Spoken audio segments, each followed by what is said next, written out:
जय श्री महाकाल आप सभी लोगों को। मैं धनंजय तिवारी आप सभी का स्वागत करता हूं अपने इस चैनल महाकाल के सेवक में। और ये जो वीडियो मैं आज बनाने जा रहा हूं ये नवरात्रि साधना के बारे में है। बहुत सारे लोगों ने अनुरोध किए, बहुत सारे लोगों ने मैसेजेस किए कि उनको साधना करनी है नवरात्रि की, इसीलिए मैं ये वीडियो बना रहा हूँ। लेकिन साधना देने से पहले मैं कुछ चीज़ें आप लोगों के साथ डिस्कस करना चाहूँगा। जैसे कि मैंने कुछ चीज़ें पता करने की कोशिश की नवरात्रि साधनाओं से रिलेटेड। देखिए, नवरात्रि भगवती का उत्सव है, नवरात्रि भगवती का पूजन का समय है और निश्चित रूप से इस समय पर भगवती की हुई पूजा जो है वो विशेष लाभकारी होती है। परंतु जैसे मैं लोगों के साथ में बात करता हूँ, है ना, जैसे मैं लोगों की बातें सुनता हूँ, तो मुझे ये अनुभव हुआ कि नवरात्रि के अंदर तो लोगों की आस्था है, उन लोगों को भगवती की उपासना के अंदर तो आस्था है, लेकिन उनको भगवती के उन सभी स्वरूपों के अंदर वो आस्था नहीं है, या वो भाव कह लीजिए कि नहीं है जो किसी एक पर्टिकुलर देवी के लिए आता है किसी का। अब उस परिस्थिति में होता क्या है कि जहाँ पे हम बात करते हैं वैदिक पूजन की, वहाँ तो देखिए जो चीज़ें हैं वो नियम से चलती हैं। जो नियम जिस दिन जिसकी पूजा का विधान है उस दिन उन्हीं की पूजा उसी विधान से संपन्न की जाए, यही वैदिक आदेश है। लेकिन हम जब बात करते हैं तांत्रिक साधनाओं की, तांत्रिक पद्धतियों की, तांत्रिक आयामों की, उसमें चीज़ें बदल जाती हैं। तंत्र के सबसे पहले चरण में जब व्यक्ति प्रवेश करता है तो वो चरण जो है वो भाव का चरण होता है। आप अपने भाव के अनुरूप जो साधना आपको उचित लगे वो करें। क्योंकि मैं क्यों आज ये बात बोल रहा हूँ, मैंने ऐसा नहीं है कि मैंने नवरात्रि की साधना दी नहीं है, मैंने पहले भी दी है, कई साधनाएं मैं नवरात्रि की दे चुका हूँ। और अपने अनुभव से कह लीजिए या फिर लोगों के साथ बात करके जो चीज़ें मैंने समझी उस अनुभव के आधार पर आप कह लीजिए, मैं ये बात जो है कह सकता हूँ कि व्यक्ति का उन सभी 9 देवियों में वो भाव नहीं आ पाता जो भाव किसी एक पर्टिकुलर देवी के लिए होगा। अब आज के समय को अगर हम देखें तो लोगों को ना उग्र साधनाओं का बहुत ज़्यादा शौक है, उग्र चीज़ों को उनको सिद्ध करना है, उग्र साधनाएं करनी है। और उग्र साधनाओं के अंदर मूल रूप से जो देवियाँ आती हैं, माता महाकाली हो गई, बाबा काल भैरव हो गए, नरसिंह हो गए, इस तरीके के जो देवता हैं। अब व्यक्ति ये कभी समझ नहीं पाता कि कोई भी देवता जो है वो उग्र या तामसिक नहीं होता। कोई भी देवता, चाहे वो भैरव जी ही क्यों ना हो या महाकाली ही क्यों ना हो, वो उग्र नहीं होती, वो सौम्य है। उनकी सौम्यता बहुत अधिक है, अत्यंत है।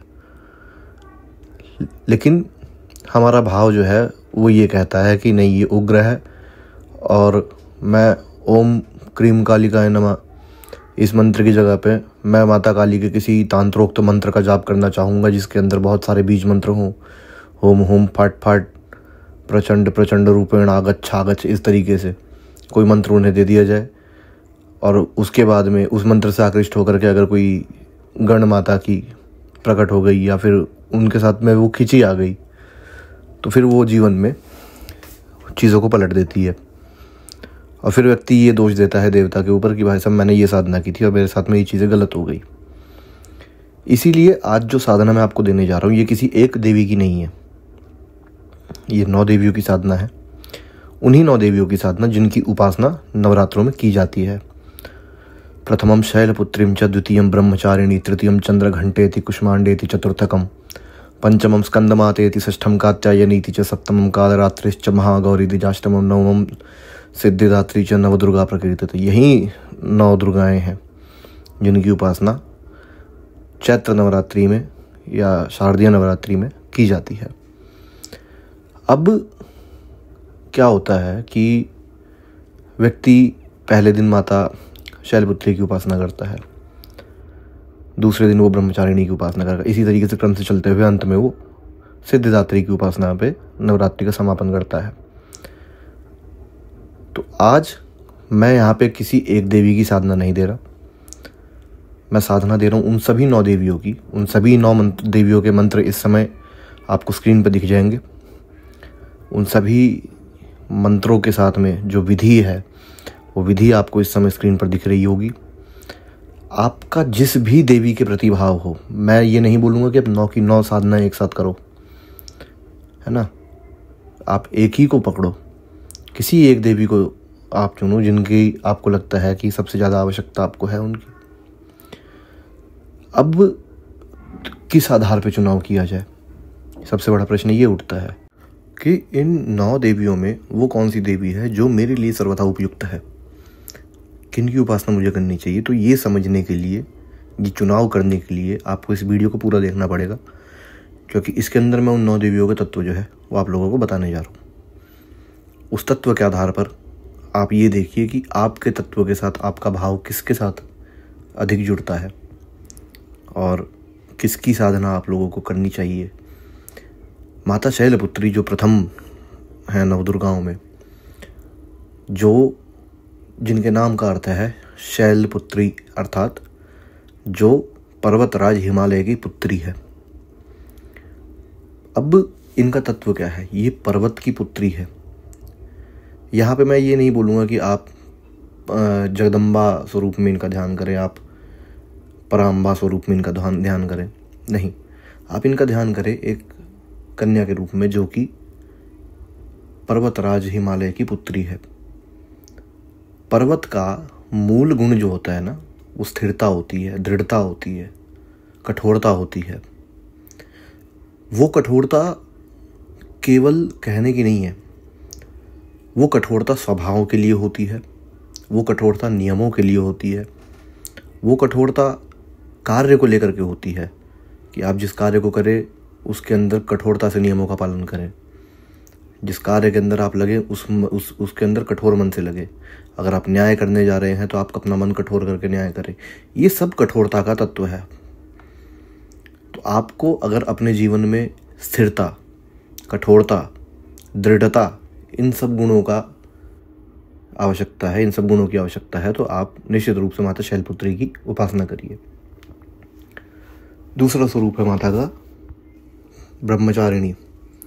नाम से स्पष्ट है कि ये ब्रह्म का आचरण करने वाली है। ब्रह्म का आचरण क्या है? ध्यान, योग, तपस्या। माता का वो स्वरूप जिस स्वरूप में उन्होंने अनंत काल तक, एक बहुत लंबे समय तक भगवान शिव की उपासना की, तपस्या की, सब कुछ अर्पण किया अपना, और अपना सब कुछ अर्पण करने के कारण उनका नाम अपर्णा पड़ा। तो आपके अंदर यदि त्याग का भाव होगा, और त्याग का भाव का अर्थ ये नहीं कि पैसा त्याग दिया। त्याग के भाव का मतलब ये होता है कि आपने उन सभी नकारात्मक ऊर्जाओं को, उन सभी नकारात्मक विचारों को त्याग दिया जो ईश्वर प्राप्ति के अंदर बाधा बनते हैं, फिर चाहे वो आपका स्वयं का शरीर ही क्यों ना हो, क्योंकि हमारा स्वयं का शरीर ही ईश्वर की प्राप्ति में सबसे बड़ी बाधा है, आप मानो या मत मानो। तो आप यदि तपस्या का बल प्राप्त करना चाहते हैं, आप यदि योग का बल प्राप्त करना चाहते हैं, आप यदि त्याग का बल प्राप्त करना चाहते हैं, तो आपको उपासना करनी चाहिए माता ब्रह्मचारिणी की। तीसरी जो दुर्गा है वो है माता चंद्रघंटा। शैलपुत्री के रूप में माता का जन्म हुआ, ब्रह्मचारिणी स्वरूप में माता ने तपस्या करके भगवान शिव को प्राप्त किया, और चंद्रघंटा स्वरूप में माता ने भगवान शिव से विवाह किया था। जब वो दृश्य उत्पन्न हुआ था, जब भगवान के विभत्स स्वरूप को देख करके माता मैना मूर्छित हो गई थी, उस समय भगवान ने माता के आग्रह पर अपना चंद्रशेखर रूप धारण किया था।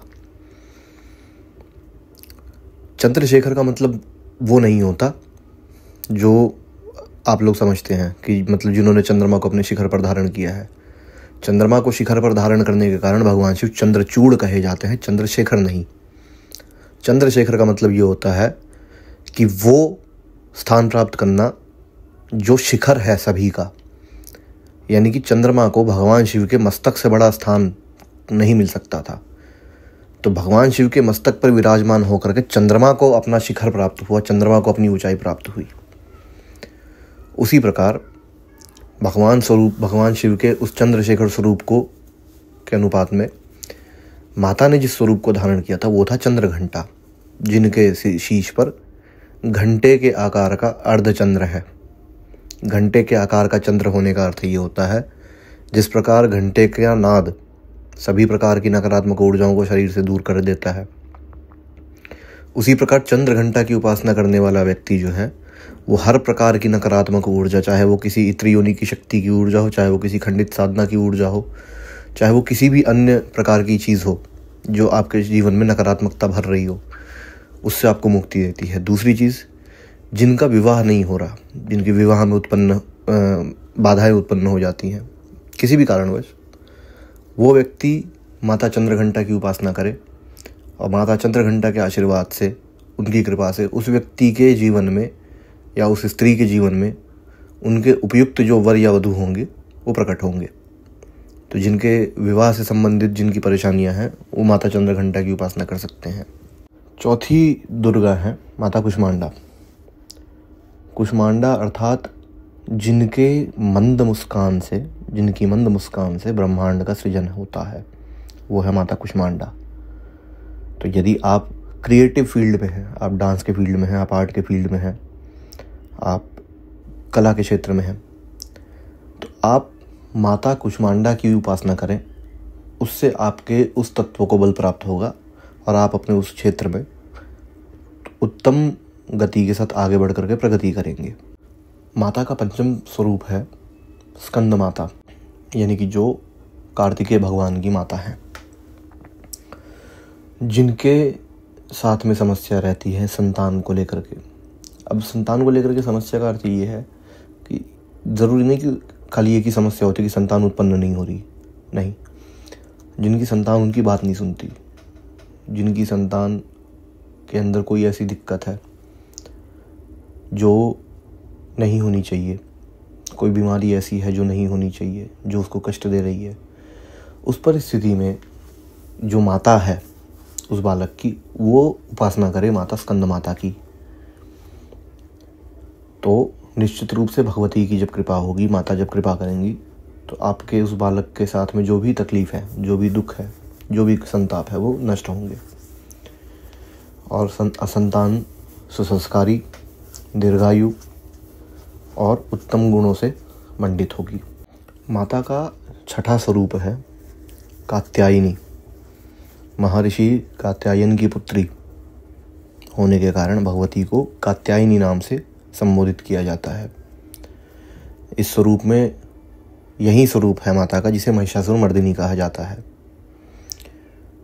तो माता कात्यायनी की उपासना करने वाला व्यक्ति जो है वो अपने जीवन में सभी प्रकार के शत्रु, और सभी प्रकार के शत्रुओं का अर्थ है ज्ञात अज्ञात, परोक्ष अपरोक्ष, दूर स्थान निकट स्थान, ज्ञात स्थान अज्ञात स्थान। कोई भी व्यक्ति कहीं पर भी रहने वाला हो, किसी भी अवस्था का हो, किसी भी क्षेत्र का हो, उस व्यक्ति के मन में अगर आपके प्रति कोई भी किसी भी प्रकार की दुर्भावना है या किसी भी प्रकार से वो आपका अनिष्ट करना चाहता है, तो भगवती के आशीर्वाद से उस व्यक्ति का नाश हो जाएगा। और नाश होने का मतलब ये नहीं है कि मर जाएगा। नाश बहुत तरीके से होता है। मृत्यु से बुरा नाश उसे कहते हैं कि जब व्यक्ति जीवित हो, उसे मौत ना आए, वो मरने के लिए भीख मांगे, उसे मौत ना आए, ये होती है वास्तविकता में नाश, इसे बोलते हैं। मरना तो मुक्ति है, मृत्यु तो मुक्ति है। जब मृत्यु हो गई तो व्यक्ति ने कष्ट कहाँ भोगे, कर्म कहाँ भोगे अपने। तो वो व्यक्ति अपनी ही समस्याओं में इस प्रकार उलझ जाता है जिस प्रकार कोई ततैया जाल में उलझ जाए। तो इस प्रकार से माता कात्यायनी जो है वो अपने भक्त के शत्रुओं का नाश करती हैं, क्योंकि जो संसार के सबसे बड़े असुर महिषासुर को वध कर सकती है, उनको मार सकती है, उसके लिए फिर कौन सा व्यक्ति ऐसा है जो बच जाए उनसे, अगर वो मारने की सोच ले तो। उसके बाद में सातवीं जो दुर्गा है वो है माता कालरात्रि। गधे के ऊपर विराजमान माता का इतना भयंकर स्वरूप जो इत्र योनियों की अधिपति है, इत्र योनियों को साध के चलती है, जिनका स्वयं का स्वरूप इतना विभत्स है, इतना उग्र है कि उसके प्रत्यक्ष दर्शन तो बहुत बात की बात है, उनके स्वप्न में दर्शन भी किसी व्यक्ति के प्राण ले सकता है। लेकिन कालरात्रि का तत्व क्या है? कालरात्रि का तत्व भयभीत करना नहीं है। कालरात्रि का तत्व है भय से मुक्ति देना। जो व्यक्ति जीवन में भयभीत रहता हो, फिर वो चाहे किसी भी कारण से हो, चाहे उसके शत्रु बहुत ज़्यादा हों, चाहे उसके कार्य में बाधाएं आ रही हों, चाहे उसके पास समय की कमी हो, माता कालरात्रि की उपासना से वो व्यक्ति भयमुक्त होता है ना। तो बड़े से बड़ा तंत्र, बड़े से बड़ा मंत्र, बड़े से बड़ा यंत्र जो किसी व्यक्ति को क्षति पहुंचाने के लिए बनाया गया हो या प्रयोग किया गया हो, और वो व्यक्ति भगवती माता कालरात्रि की उपासना करता हो, तो ऐसे बड़े से बड़े तंत्र जो है माता कालरात्रि स्वयं में विलीन कर देती है, और उन क्रियाओं का, उन दुष्ट कृत्यों का कोई चिन्ह भी किसी को देखने को नहीं मिलता। आपके जीवन में अगर आप इस प्रकार की बाधाओं से पीड़ित हैं तो आप निश्चित रूप से माता कालरात्रि की उपासना करिए। 8वीं माता है माता महागौरी। नाम से जैसा स्पष्ट होता है, महागौरी जो अत्यंत ही गौरवर्ण की है, महान स्वरूप है जिनका, तो इनकी उपासना से व्यक्ति का मन जो है वो कालिक से मुक्त होता है, बुरे विचारों से मुक्त होता है, और उसके मन को माता महागौरी की निर्मलता प्राप्त होती है।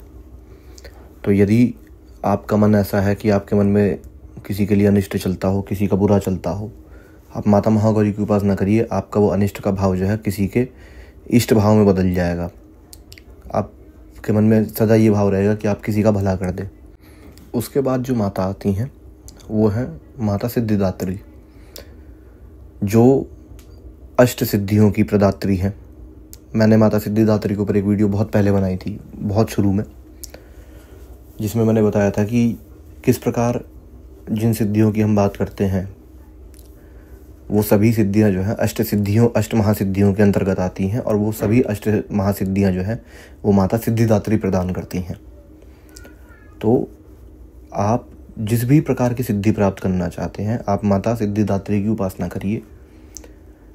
96 लाख मंत्र का जाप आपके अभिष्ट फल को सिद्ध करने वाला होता है, माता सिद्धिदात्री के मंत्र का। तो ये 9 दुर्गाएं हैं जिनके बारे में मैंने आपको भी सारी चीज़ बताई। अब मैं ये नहीं बोलूँगा कि आप सभी की साधना करिए। मैंने इतना एक्सप्लेनेशन आप लोगों को इसीलिए दिया कि आप इनको सुनिए, उसके बाद ये निश्चित करिए कि आपको किसकी ज़रूरत है। उसके बाद नवरात्रि के 9 दिन उसी एक मंत्र का जाप करिए। विधि की बात रही, जितना आपसे हो पाए, जितनी आपकी श्रद्धा हो, एक ही बार जाप करो, लेकिन मन से जाप करो। उस एक बार के जाप का प्रभाव अगर आप मन से करते हैं तो वो इतना है जितना कि 100 मालाओं के जाप का प्रभाव नहीं होगा। और अगर संभव हो तो नवरात्रि के बाद भी आप इन मंत्रों का प्रयोग जो है कर सकते हैं नियमित रूप से। ठीक है, तो ये बात हो गई उन सभी लोगों के लिए जो लोग इस वीडियो पर आए थे, जिनको साधना करनी है नवरात्रि की, वो लोग इस साधना को कर सकते हैं। अब बहुत सारे लोग ऐसे हैं जो मेरे सानिध्य में साधना करना चाहते हैं, जो लोग मेरे साथ सीखना चाहते हैं। उन लोगों को मैं बता दूं कि कल से इन्हीं 9 दुर्गाओं के शिविर का मैं आयोजन कर रहा हूँ, जो कि 9 दिन का रहेगा, जिसके अंदर जिस भी देवी की आप साधना करना चाहते हैं उसकी साधना आपको करवाई जाएगी 3 चरणों में। हर 3 दिन पे आपको एक अलग मंत्र दिया जाएगा, और हर 3 दिन पर आपको उस मंत्र का हवन करना होगा जो मंत्र आपको दिए जाएंगे। परंतु इसके अंदर 2 चीज़ें हैं जो मैं आपको बताना चाहूँगा। सबसे पहली चीज़ दक्षिणा। अगर आप सानिध्य में साधना करते हैं तो उसमें गुरु होने के नाते मेरा अधिकार बनता है दक्षिणा का। तो इस साधना की जो दक्षिणा है, मैं प्रत्येक मंत्र के लिए 1100 रुपये रख रहा हूँ। कुल मिलाकर के तीनों मंत्रों की जो दक्षिणा होगी वो 3300 रुपये होगी। और उसके बाद में आप लोगों को मैं स्वयं इनकी साधना करवाऊँगा, इनकी विधियाँ बताऊँगा। और इसमें एक चीज़ और भी है, दूसरी बात जो मैं कहने जा रहा था कि अगर आप दक्षिणा देते हैं तो इसका अर्थ ये नहीं है कि आपको साधना करवाई ही जाएगी, उसके लिए हम प्रतिबद्ध नहीं हैं। वो निश्चित किया जाएगा बाबा के आदेश से, उनसे आदेश लिए जाएंगे किसको साधना करवानी है, किसको साधना नहीं करवानी है। जिसको वो बोलेंगे, अगर बोलेंगे एक ही व्यक्ति को साधना करनी है तो मैं एक ही व्यक्ति को कराऊंगा। जिसके लिए वो मना करेंगे उस व्यक्ति की दक्षिणा जो है उसे लौटा दी जाएगी। तो जो भी व्यक्ति सानिध्य साधना करना चाहता है इस शिविर में जुड़ करके ऑनलाइन, वो डिस्क्रिप्शन में अकाउंट डिटेल्स दी हुई हैं, UPI ID दी हुई है, उस पर आप संपर्क करके और उस अकाउंट में आप 3300 रुपये की जो अमाउंट है आप वो डोनेट करके और डिस्क्रिप्शन में दिए हुए नंबर पर मैसेज करके आप इन्फॉर्म कर सकते हैं संस्थान के लोगों को। तो आपको, और कोशिश ये करिए कि जल्दी से जल्दी हो सके, क्योंकि फिर उसकी मीटिंग लेकर के उन सभी व्यक्तियों को चीज़ें बताई जाएंगी, उनको मंत्र वगैरह भी देने हैं। तो जितना जल्दी आप लोग कर सके उतना आप लोगों के लिए उचित रहेगा। तो जिन लोगों को साधना सानिध्य में नहीं करनी, जो लोग अपने आप करना चाहते हैं, उनके लिए सारे मंत्र सब कुछ यहाँ पे दिए हुए हैं, ठीक है। डिस्क्रिप्शन में भी लिखे हुए हैं सारे मंत्र और सारी विधि लिखी हुई है। और जो व्यक्ति सानिध्य साधना करना चाहता है उसका भी प्रोसेस मैंने आपको बता दिया है। जैसे आपको उचित लगे नवरात्रि की साधना आप उस तरीके से कर सकते हैं, कोई दिक्कत वाली बात नहीं कहीं से कहीं तक। तो अभी के लिए इस वीडियो में केवल इतना ही। जय श्री महाकाल। आप सभी लोगों को भगवती आप सबके ऊपर कल्याण करे, कृपा करे और आपकी साधनाओं को सफल करे, अपना आशीर्वाद दे। यही मेरी कामना है, यही मेरी मनोकामना है और यही मेरा आशीर्वाद है आप सभी को।